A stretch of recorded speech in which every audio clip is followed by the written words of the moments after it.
যে কাজগুলি শিখলে আপনি খুব সহজেই সোশ্যাল মিডিয়া বা ডিজিটাল মার্কেটিং এর কাজ পাবেন, সেটা হলো সোশ্যাল মিডিয়া ম্যানেজমেন্ট। আপনারা জানেন যে কোম্পানিগুলি এখন কিন্তু তাদের প্রয়োজনে বিভিন্ন সোশ্যাল মিডিয়া অ্যাকাউন্টগুলো খুলে থাকেন। তো সেই সোশ্যাল মিডিয়াগুলো কি কি? ফেসবুক, ইনস্টাগ্রাম, টুইটার এবং ইউটিউব। এগুলো যদি আপনি ম্যানেজমেন্টের কাজ শিখতে পারেন তাহলে কিন্তু খুব সহজে মান্থলি স্যালারিতে কাজ পাবেন। আরেকটা হলো অ্যাড এবং বুস্ট অথবা প্রমোট। এই কাজটা শিখেও কিন্তু আপনার খুব সহজে মাসিক ভিত্তিতে চুক্তিতে কাজ করতে পারবেন।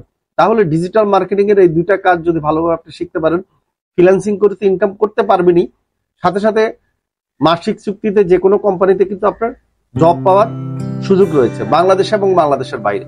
তা আমি বলবো ডিজিটাল মার্কেটিং এর কাজ শিখতে চাইলে প্রথমে আপনি সোশ্যাল মিডিয়া মার্কেটিং দিয়ে শুরু করবেন এবং হাতে থাকা মোবাইল দিয়ে শুরু করবেন। ধন্যবাদ।